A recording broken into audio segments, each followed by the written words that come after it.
Hello and welcome to another episode of Secret Spice. I am Cinnamon Alvarez and I am here with my friend Myrna Nance today. She is a runner. She is a lover of life and creator for everyone to have a life that they love. And she is a future politician, very likely. So welcome, Myrna. Thank you for being here.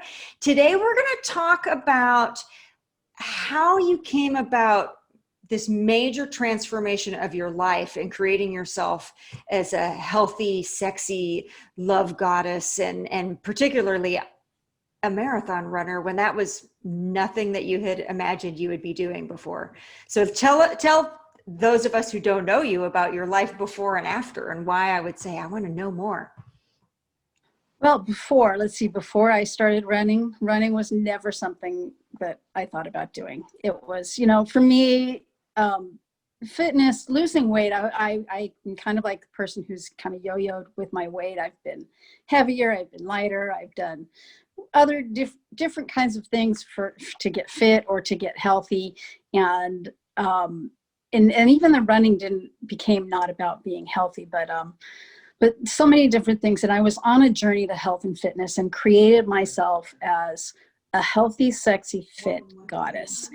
And just inside of living into that as a declaration. Hold on one quick second, because something wanted to talk in the background here. Okay, keep going. Sorry about that interruption. It's all right. Healthy, sexy, fit goddess. And that was something, it was like, okay, am I that? How do I be that? What do I do for that? So there were different things that I took on. I had been eating more healthy and I'd lost some weight. I was just let me interrupt here, because I remember what stands out for me, was it a couple of years ago now, is we had all gone as a group with a bunch of friends to the Hollywood Bowl. And I think it was our friend Toddy originally who had said, let's run a half marathon. Let's do the rock and roll marathon. And I remember learning that you were going to do it with us too. And we were climbing up that steep hill, right? What made you decide, oh yeah, I'm going to do that? Yeah. Now, so I remember the Hollywood Bowl. I think it was Greece or something like that. I'm not sure if I'd already started training or not. I don't think so. Because I know I didn't do the San Diego one. I did LA in October. What really transformed me, what shifted me, I had been looking for some way to start incorporating movement into my life, exercise, I go to the gym or go for walks or do whatever, and nothing ever really excited me.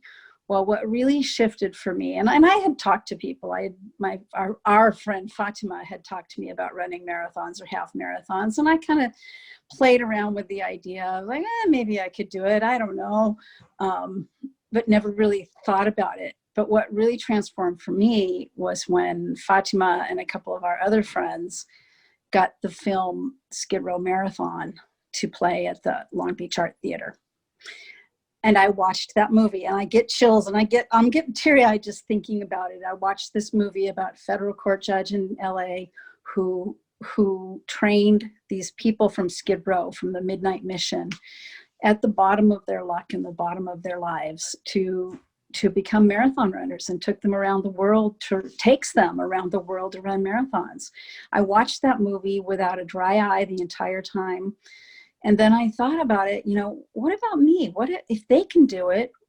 Maybe I could do something like that. And I knew that my friends were training for marathons. And I knew there was the half marathon coming up in October.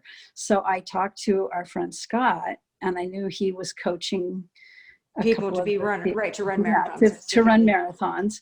And I said, what do you think? I'm 55 years old. I've never been an athlete. I lead semi-sedentary lifestyle. I don't sit on my butt all day, but I'm not athletic. Do you think that you could train me to run a half marathon? And at first he was a little bit like, well, you got to find yourself a running group. And I got home. So he didn't answer like, of course I can turn anybody into a runner. No, he didn't answer that right away. And I was like, okay. He says, find yourself a running group in Orange County, because everybody he had was in LA. And I got home and I was kind of like, okay, well, left to my own devices, I don't know. And then he called me probably about 45 minutes after I got home. And he said, okay, this is it. I'm going to start a coaching training program. If you want to do it, this is the details. And that evening, I called somebody else, our other friend, Tracy, and we got on the computer together over the phone, and we registered for the LA Rock and Roll Half Marathon 2018 that night. That was in June, mid-June. And from that point on, I started training. So would you say that that's the big step? Because that's a big commitment, right? The money. Yeah. But it's like, it's official. We're doing this. Yeah. It's like, put the money down. We're doing this. I'm going to transform myself. I don't know, and what kinds of things were you telling yourself in your head? Because I remember when I did my first half, because I did do the one in San Diego, I was saying to myself things like, the speed doesn't matter, finishing is all that matters. Like, if I walk, if I run, it doesn't matter as long as I complete it. Like, what kinds of things were you telling yourself? I definitely had that. As long as I complete it, if I run or I walk, and through the training and stuff like that, there were times where it's like, I did it, and I was like, what did I just do? That's 13.1 miles. There was a time limit on it. Like, I think you had to finish it within 3.5 hours. And I came in at like 3:19 at the end of it. But yeah, so there was like, okay, so I do have to pick up speed. It's not going to be just walking. Scott said, the first thing he said that night when I registered for it, he said, the first thing I want you to do is tonight, I want you to go walk a mile and just at your regular pace, walk a mile and time yourself. And so I did that, and it wasn't very fast. And were you thinking, I'm going to die, or were you thinking, oh, I could do this? I was thinking, yeah, I can do this. It was not I'm going to die, but I knew I wasn't very fast. The funny thing was, I'd walked that mile. I'd been staying at my sister's house in Huntington Beach because she was out of town. So I walked to another friend's house that lived in Huntington Beach. That was a mile away. And then it was like, oh, now I get to walk back another mile. You're like, I just doubled it. Like, okay, I just did 2 miles that night.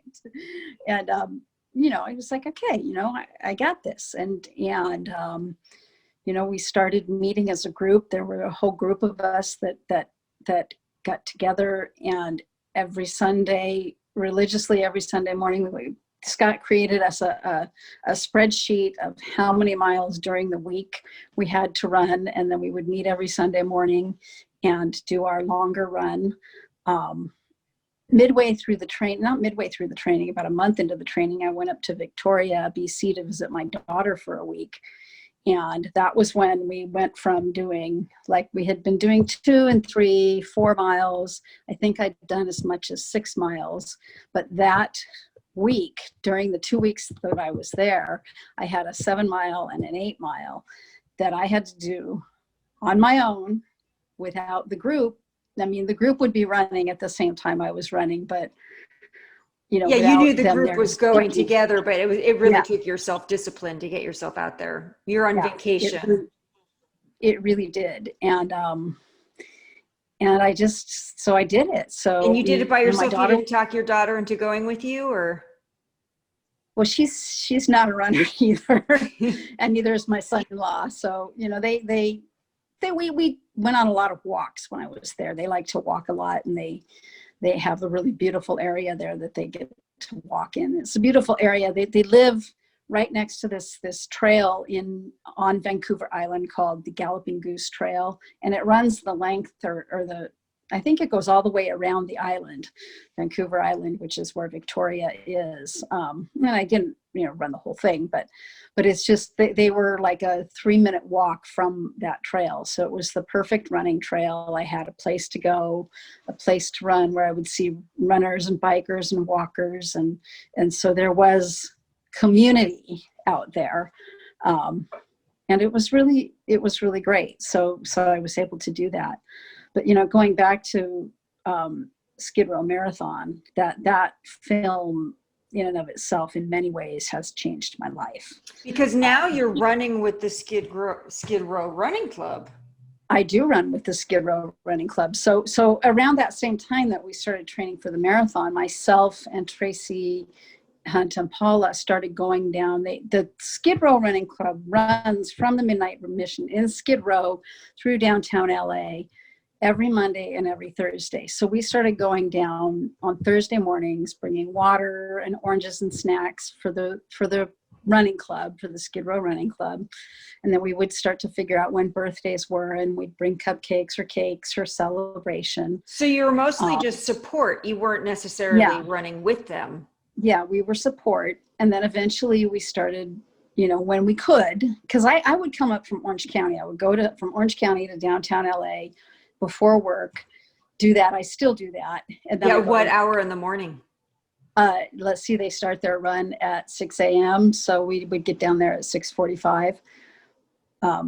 That's commitment too, but it's something that it brings life to me. And it's turned into, we're supporting them, but there's a lot of different people that run with the running club, the Skid Row Running Club. And it includes the people from the mission, from the streets, from the different missions, the judge. There's people in law enforcement, people in the judicial system. There are a lot of mentors, a lot of people who are in recovery, but it's this really great group of people. And I did start running with them periodically.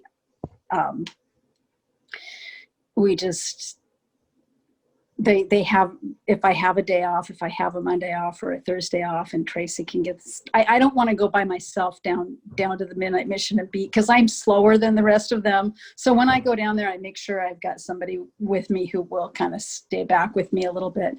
But there's always at least one of the runners that decides, okay, I don't have to be as fast as usual today, and will stay back with us. So those are some of the things I want to know about more. And if you had advice to other people too, because I watched you from a distance a little bit. One of my biggest inspirations is going from not being active, not running at all, to now it's like regular. And now even how I see you used to be like banker woman with full face of makeup, and now you're like fit body, in your fitness apparel and no makeup, and posting on social media all sweaty and hot. It was like you're a completely different person. So if you were going to give somebody advice like how they could drastically change their whole life, what is it? And then I also want to hear about like some of the times when you stumble, because I imagine it's not as easy as saying, oh yeah, I'm inspired by a movie and now I'm going to be a runner too. Yeah. It's there are times when I've stumbling, advice. It is find yourself a group. That's one thing, the buddy system, definitely. Is it? Yeah. Buddies, big deal. Having, somebody that you, even if you're not running with them during the week, somebody that you can say, okay, I'm getting up at 5 a.m. and I'm going to go out for my run before work. I'm going to get at least 2 miles in or 3 miles in. Make a commitment with someone else or someone's else, a group of people. And that's something that sometimes is easier said than done. Like, you hear about accountability coaches and things like that, but to really be able to find someone, one that listens to you, expecting you to fulfill and keep your word, and that they themselves also, it's like Tracy was a perfect person. She is a coach, right? But yeah, so for people listening is, and I do this for myself too, is I even have a regular group where we create daily. I don't know if you know, Myrna, that a couple of people that are on I call them my generating calls in the morning. But because we're friends, sometimes we kind of let each other slide, and we're not necessarily playing the biggest, most competitive games that we could be playing. And sometimes people say, oh, I want to do this. And then they don't necessarily, they'll let you fall off the wagon, so to speak, and they won't hold you accountable or force you to do it. But something like a running club where they're already there and they're very dependable, right? Then you know at least they're Yeah. going to count on you. You're going to be able to count on them being there and running all the time. Yeah. That Yeah. consistency. And I could even say some of the downfalls are when, Yeah. someone else, like Tracy and we do a lot of things together, but like sometimes Tracy will say, well, I don't know if I want to do that one, or I like to keep myself down to 6 miles or maybe a half marathon every now and then. And there was a time where I kind of went, okay, yeah, I can see doing that. You know, and not challenging myself anymore. But then I stopped doing that. It was like, no, she's my partner and my buddy in running, but that doesn't mean that if she wants to limit herself to a certain level of running, and she's also involved in boot camp and does a lot of other things, but I can still take on other challenges. So like I did this year, I did the LA Marathon for the first time, the full marathon for the first time ever. And that took something. That really took something that I didn't know I had. So we went with last year, the Skid Row Running Club went to Ecuador for their annual international marathon. And I got the money together just on a dime, like last minute. I think it was, they went in October. I think it was in September when I decided, or the end of August, that I decided I'm going to go. Created the time off and created the money to do it. And we went to Ecuador. And while I was in Ecuador, I got to have some very intimate time with the judge and with some of the women who were mentors and some of the other runners who were challenged to do these things. And I just said, I think that when I get home, I'm going to register to run LA. And this one woman, Melissa, just said, you can do it. You don't have to be fast. You don't have to run like the elite runners. Just do it. And you will not know yourself as the same person. And that's happened ongoingly. Every time I challenge myself to do a different thing around running, I become someone new that I don't know myself to be. So this year has consisted of 4, it'll be, as of next Sunday, it'll be 4 half marathons, 1 full marathon, a couple of 10Ks, and it's been difficult because it's been with the pandemic. Let me just clarify. Yeah. In 1 year, you've done 4 half marathons, a full marathon, and a couple of 10Ks already? Yeah. During COVID? During COVID. Virtual, but doing it. Yeah. Yeah. But the weather was the Surf City, that was before COVID. Well, before we knew it was COVID. That was a half marathon. Then there was LA Marathon, which was the last live race anywhere, I think. And I'm so grateful that it didn't get canceled, because I don't know if I would have done it otherwise. And so that, and then we had already registered for Orange County and Long Beach, which both got postponed. And we had so it's 3 half marathons, because the Run to Remember this year was 9.11 instead of 13 miles. So it was what is that? I don't know how many K that is, but that's almost a half marathon. Which is so, again, just to hear you talk about it, it's kind of like, oh, we did this and then we did that. But before you hadn't done any of it. I wasn't. Yeah. I had this shift. I put myself into this world of who I am is that healthy, sexy, fit goddess, and who she is a runner, and who she is in a race with is herself, not anybody else.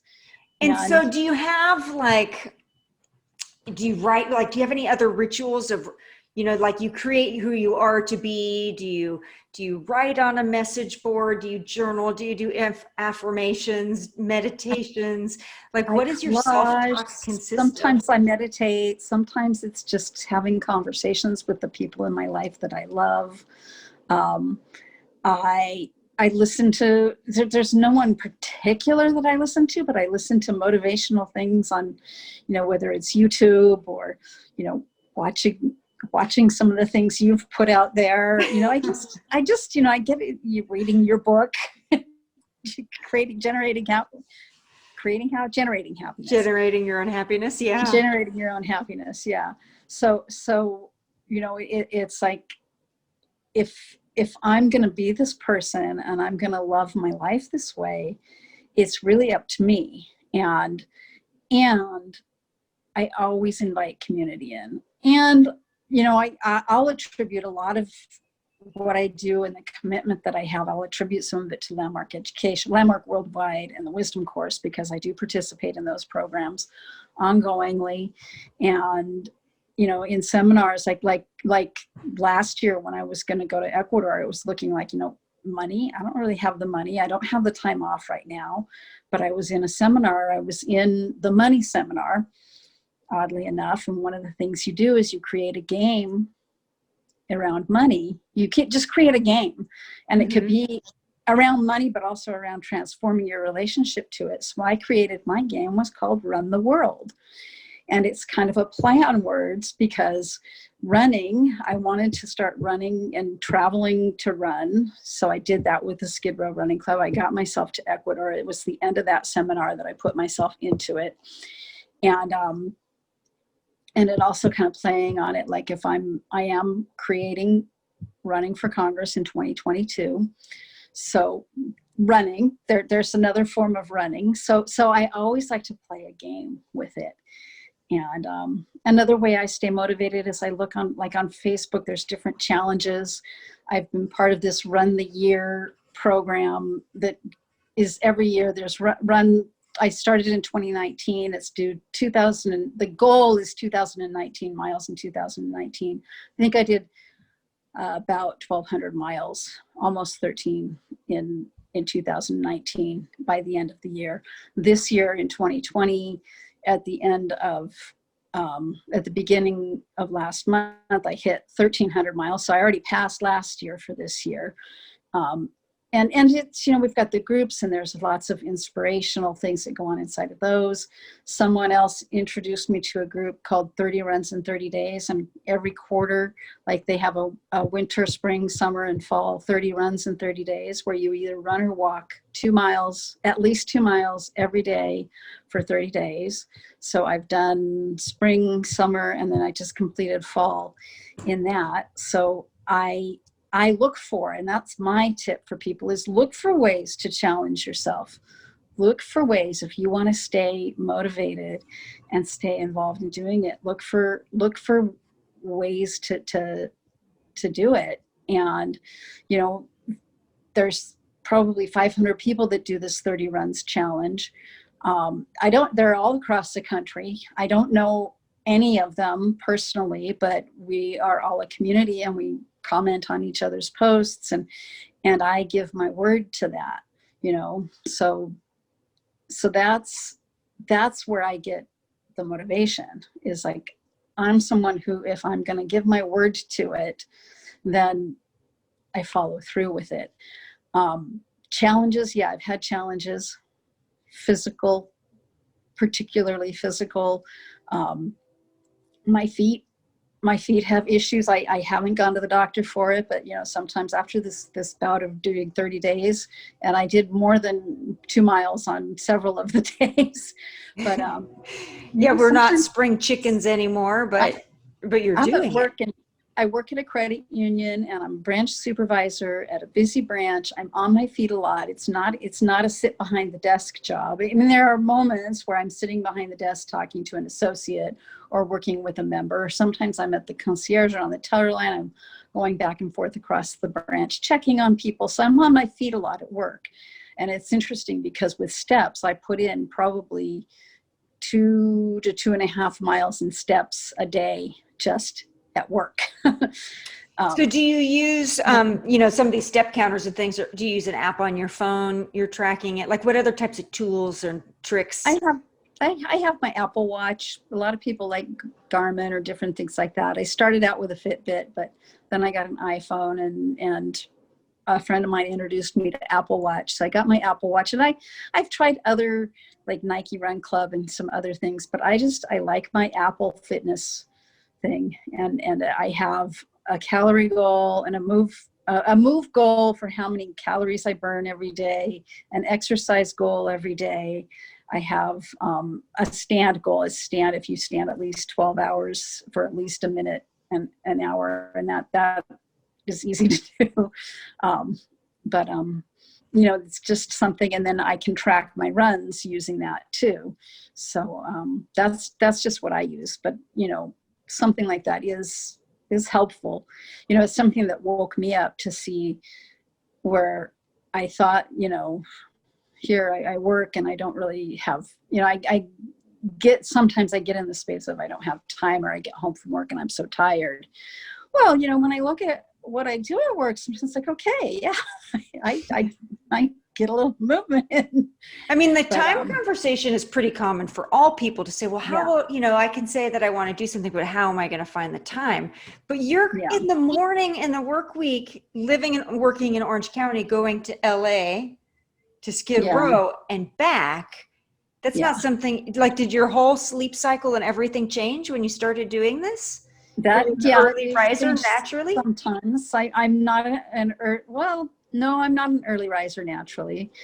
I challenged myself to get to sleep when I know I have to be up really early. I try to get to sleep before 11 o'clock, but sometimes I lay in bed and then I fall asleep, and then I wake up at 4, my body wakes me up, and then it's like, okay, I'm still tired, but I don't know. Those are some of my challenges. And it's always, it seems like before a race. So like before the LA Marathon, it was the time change. It was the spring forward. Ahead. Mm-hmm. It was that weekend. And I really basically got 3 hours of sleep that night. And because my brain just starts going, it's like, okay, do I have everything that I need? Am I going to be okay? Blah, blah, blah. I have to meet people. We kind of at the last minute decided we were going to park at the stadium. A challenge that hit me then, that was a real, like, I almost got stopped because I had a clear freeway. It took me just a little bit to get up the freeway, but the minute I got to Stadium Drive to get off the freeway at Dodger Stadium, it took like 45 minutes just to get off the freeway into the parking lot or more. And I was actually going to get there early and ended up being late. And then I was running around. It was dark. I was looking for people because where we were going to meet, they were already. So those are the times like in your head, and I'm just speaking from my own experience, like, do you ever think like, oh, forget it, I'm just going to go back home, I'm not going to make it? Like sometimes I have, and I say this because I want other people to kind of have some compassion for themselves, right? I think of myself as someone who plays pretty big, but I'm very capable of talking myself out of things, of crying, of very close. I'm kind of like that sometimes. That morning I came very close. It was like, I'm not going to make it. And if I get there and they're already gone, I could easily just get back in the car and drive home. And I'm walking, I'm almost in tears, on the phone, trying to find people. And up pops, his name's Lorenzo, and he's one of the Skid Row Running Club people. And he's one of those ones that'll stay back with us sometimes. And he's this kind of little hyperactive guy with really long, curly, dark hair, really sweet guy. And all of a sudden I look up and there he is. And I'm like, oh my God. So he's like, oh my God. And he gives me a hug and he's like, you're going to be okay. And I said, where do I drop my gear and where to blah, blah, blah. So he shows me. He could tell you were frantic a little. Yeah. And then I saw another person. I saw my friend Shelly, who I just met last year. Oddly enough, she was a guest of someone that I know from the Wisdom course. And I found out, and she used to come to our little gatherings for the group that I was part of last year. And her daughter introduced us, and I found out that she was training to run Boston this year. And she's probably my age and probably my same level of fitness. And we shared about running, and she became, she's not someone I do a lot of socializing with, but we talk about running together. We communicate with each other. I went out, she did her virtual Boston Marathon. I went out and supported her. I ran it. She was the second person I ran into. And then I finally found my group, and it was like, okay. And then there were times, 26.2 miles is not an easy game. And in training for that, there were times where I would be out there, and I had been sick. I registered for it right after I got back from Ecuador, which was mid-October, maybe mid to the end of October. And then I got an infection that got me really sick for a while, and I had to be on antibiotics for about almost 2 months. Wow. My white blood cell count was really high. It was a big issue. I was scared, and I didn't do a lot of running during that. I did some walking. I tried to stay as active as I could, but it hindered my training, because that was when I was supposed to start training for the marathon. So that kind of got put off until December. And then I started training, and then, I'd stay probably from the other group members that were training in our Run for Love group for the marathon. I was probably a few miles behind them as far as, if they were on 12, I was on 9. And then eventually it was just like, okay, no, I'm going to add 2 more miles to you next week. And, Scott was my coach again, and he pushed me. But there were times out there where, when I'm the slower runner, and I run and walk together, I don't completely run the whole thing, but, I consider myself a runner. But there were times out there doing it like a 17-mile, each time was a challenge. Like, okay, I've got to add, I've done now 12, and then I'm going to jump to 14, and then 16. And then, each time it was like, okay, I've never done this before, and I've never done this before. And can I finish? Can I do this? I don't know. I would tell people, you don't have to wait for me, I'll finish it. And they're like, no, we're waiting for you. Yeah. I takes something like too, to allow people to be there for you and support you. I know I'm capable sometimes of feeling guilty, but so desperately wanting the support also. Yeah. And, I think it was the weekend that I did 20 or 22 miles. I don't remember, that I knew, okay, if I can do this, then I'm pretty sure I can finish. And it just, there are those things. When I did the first time I did the half marathon, when I did my very first one in 2018, when I did the LA Rock and Roll, a few weeks before, I had fallen, and I'd scraped up my knee and scraped up my hand, but I got back up and I finished my run, and I, bandaged, somebody met me on, went and got their car and met me with the first aid kit. And then when I was actually running the half marathon, I fell again and reopened the wound that was on the palm of my hand. And it was pretty ugly. And I used it as an excuse. At the end, I said, I just did that as an excuse so I could have the cute bike patrol guys come and help me. Because, they have the mobile medics. Darling. They make fun of me at work because we have wrapping up my knee and wrapping up my hand. And my picture at the end of the half marathon, I've got one hand up all wrapped in pink bandage. And I usually, that was at like mile 7. That was halfway through. And me before I decided to take this on would have just said, F this. This isn't going to happen. This is terrible. This is not for me. And I didn't do that. And I got up and I finished. And I was, the end of that first 13.1 miles, I was pretty, like, the last couple miles I was dragging. It was tough. I walked a lot. And then all of a sudden up popped someone, a friend of mine who I wasn't expecting to be there, and her daughter. And they're like, you got this. It was like the last mile and a half.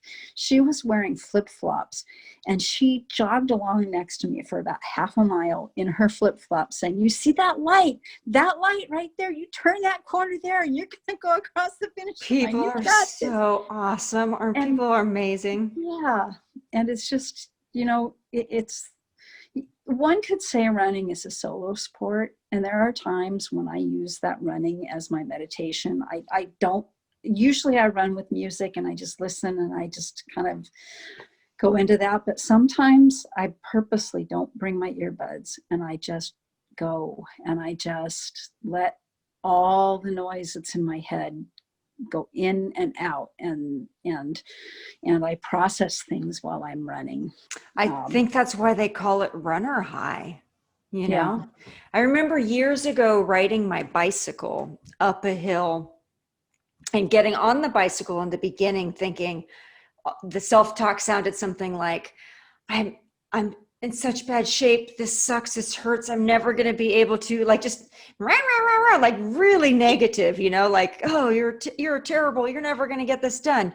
And then all of a sudden you kind of break through it and it's like, oh, this isn't bad. I remember it hurt really bad. I think I can. And then all of a sudden it's like you get to another level and you're like, if I can do this, I can do anything, and so that's the, and I've run the half marathon. I haven't done full marathon, but I really remember feeling that cycling a lot. I've done a couple of long bike rides of where you push through that. And when there isn't, when not listening to music or anything else, and you're just able to kind of listen to your own self-talk and your psyche, you kind of psych yourself into things. And there's nothing really that beats I'm going to do it and I can do anything. Like, have you caught yourself then feeling almost invincible and making new and bigger goals and plans for yourself in the middle of training or running? Yes, I have, and it I think about, what am I creating for my life? What do I want to create for the future of my community?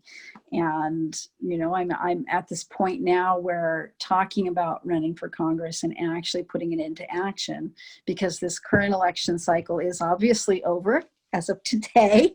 And the next, it's going to drag out 2 years, potentially a little while, but I know. Well, the next, I know. At least as far as, running for, and so the next congressional race is in 2 years. It's in 2022.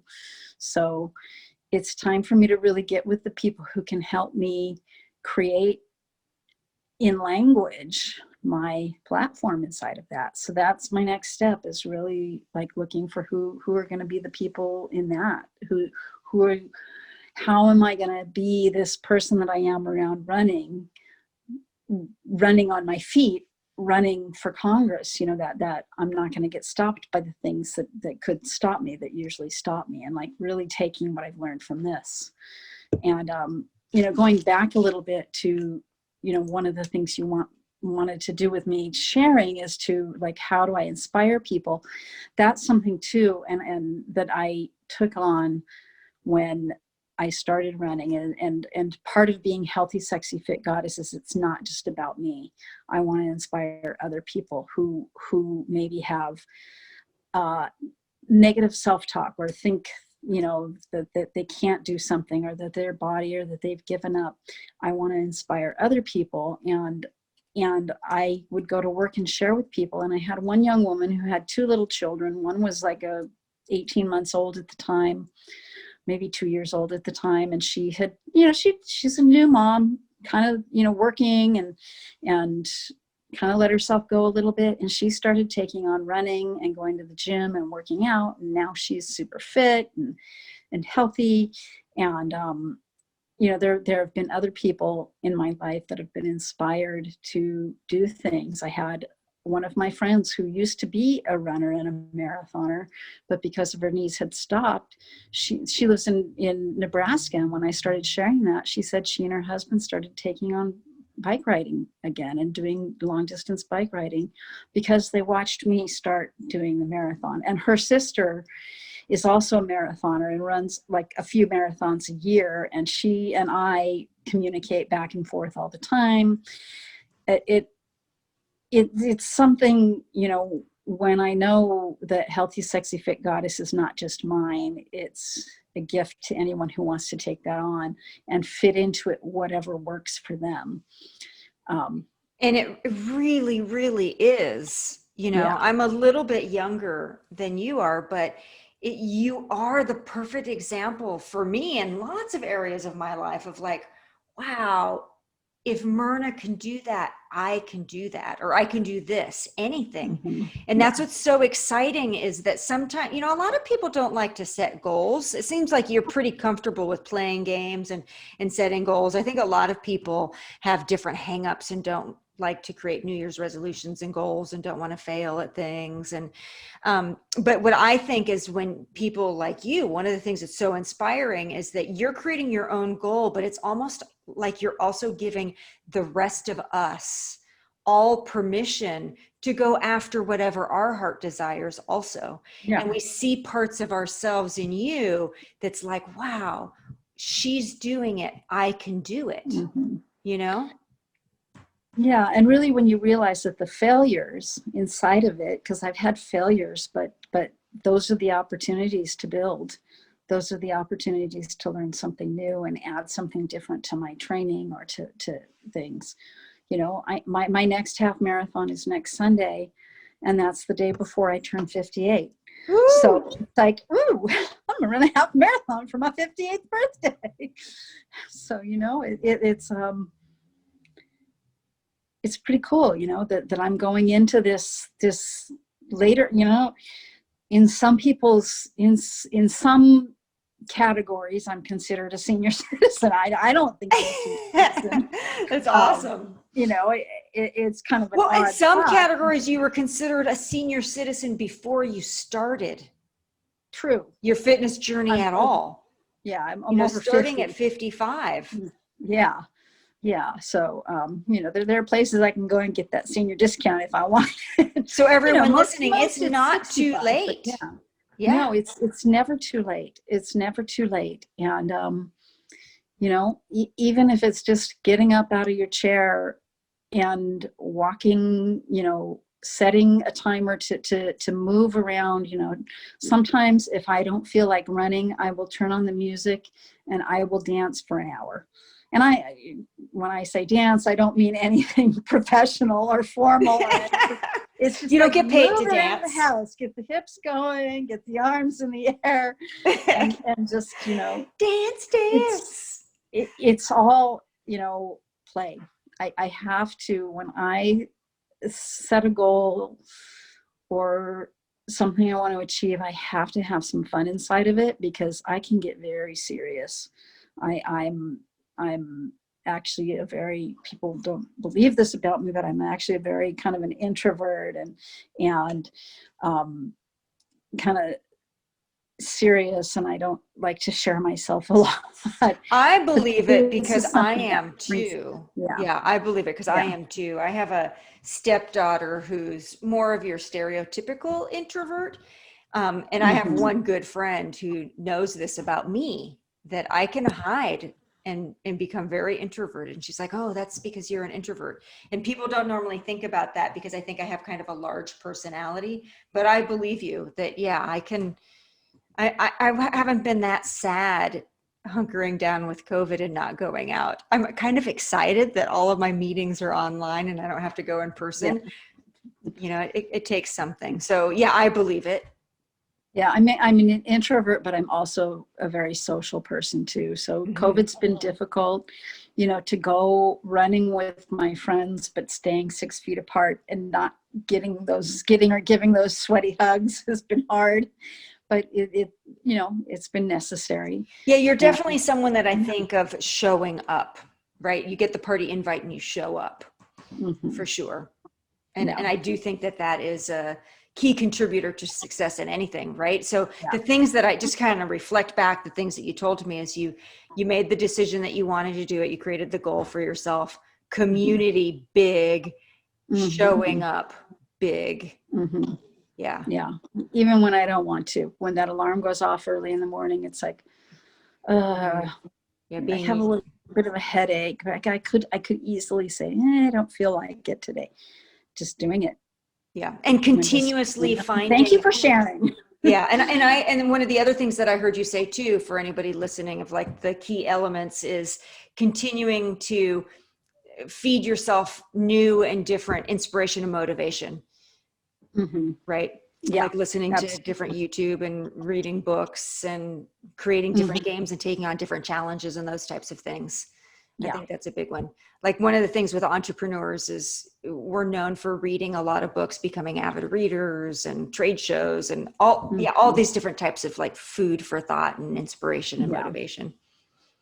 So very cool. Well, so, I like to end every episode with a cinnamon challenge, which is a play on my name being cinnamon. But there's also, I don't know if you've heard of the cinnamon challenge of people trying to eat spoonfuls of cinnamon. I don't recommend taking Don't that think on. we'll do that. It's not something that dissolves. So I do like people to kind of play a little bit. The natural cinnamon challenge that I would have for anyone would be to something that you just feel inspired to take it on and put it into action by making a commitment. I think the biggest commitment that you made was registering for the first half marathon. Yeah. Anything that you would add to up the challenge or sweeten the challenge at all? Find something to register for, whether it's a bike ride or a marathon or even just a 2-week boot camp or something like that. Register for it, because a wise man once said to me, it begins when you register, because then you start taking action. It's like the party starts. You're going on vacation as soon as you commit. Yeah, as soon as you commit to it, it's miracles like, okay, start happening. It's time. Yeah. So that's the first challenge, is to find something to put yourself into, even if it's going to be like writing a book or something else. Maybe it's not a physical challenge, but take that on, and take something on. Another thing you could do is like take something on that you're going to do something small every day that has to do with your challenge. Well, that's so great, because, I read, it was in a book before, and now in my head, I say it as microfine adjustments. I think sometimes we think that things need to be life altering, like that we need drastic changes or improvements. And what I tell myself to get things done is either like the next 3-foot toss or baby steps or microfine adjustments. And so I have this visual in my head. It might have been Jack Canfield reading a book that was talking about the golf swing. Yeah. And how it doesn't take a big adjustment to your golf swing to send the ball in a completely different direction. So like if you think of something so small and the contact where you're going to hit it, and you just barely move it and you can go a different direction. So I love that. Little things every day that just get you one step closer and one step closer and one step closer with that commitment. The registration. And when people come up with excuses for, I don't have enough time, or I don't have people to do it with me, or anything to say about I call them sexy excuses, because sometimes they're really seductive. We can believe it to be true. They're validated and they can take us out. So how about overcoming the time conversations or other excuses we might have? Make a commitment to yourself to look in the mirror every morning and remind yourself, because that's one of the areas that started for me, was looking at the mirror every morning and telling my body, looking at the mirror at my body and telling it that I loved it. And, so find something, look at yourself in the mirror and say, I love you, and I love that you're committed to doing this. So let's go. And I know it's like positive self-talk, you could say, but it really is finding that love for yourself and saying it. Telling yourself that. No, that's a big one. One of the most profound exercises I ever did years and years ago. I did this like 5-series self-hypnosis course.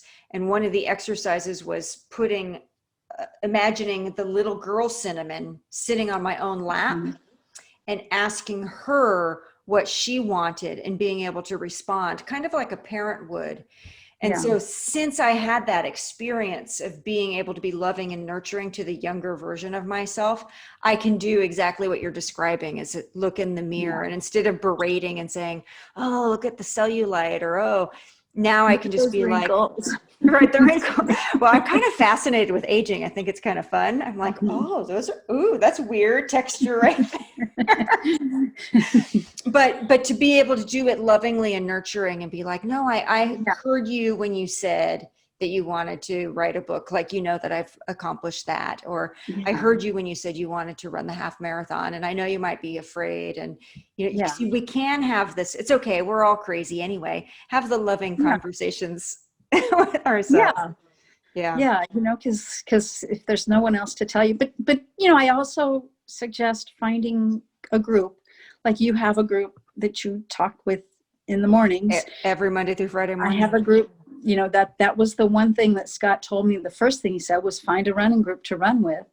And while I didn't go out and find an Orange County running group, I actually do have some connections with some Orange County running groups now that I could be part of. But, everybody else I know runs in LA. So it's funny, when I created the goal of the husband, I was working with a life coach at the time.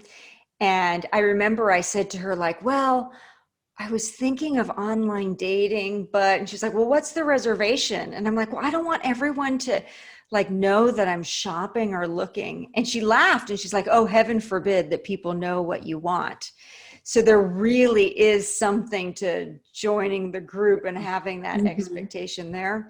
And so what I did for my husband, I refer to Joe still as my single largest accomplishment, is I joined the group I looked up the statistic of like what online dating groups have the highest numbers of people who are looking for relationships. And there were 2 that came up at the top at that time. It was eHarmony and Match.com. And I joined the one that was known for, I'm like, skin in the game. I'm going to pay for it. I'm going to make it happen. And people are going to know.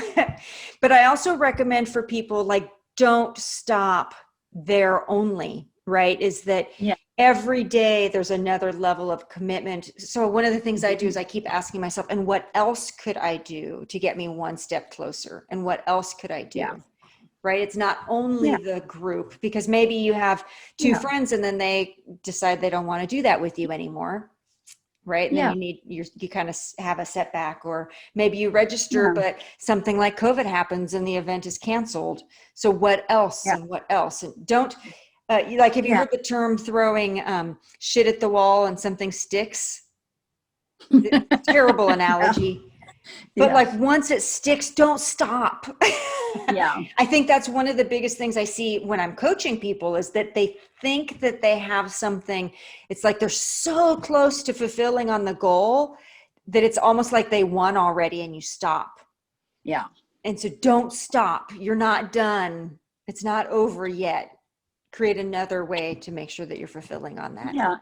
And find things to fulfill other parts of life too. It's like I have the running that I do, but there's also the group supporting runners, supporting the Skid Row runners, being part of that group.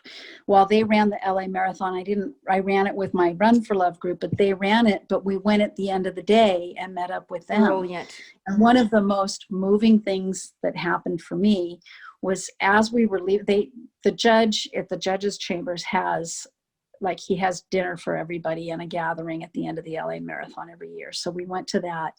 And when we were leaving that, I was getting on the elevator to go down to the parking lot. And he kind of puts his hand in the elevator and stops it. And he just looks at me and said, by the way, Myrna, I just want to let you know I'm really proud of you for finishing the marathon. And that was like, when Judge Mitchell, and if you've ever watched Skid Row Marathon, you know who Judge Mitchell is.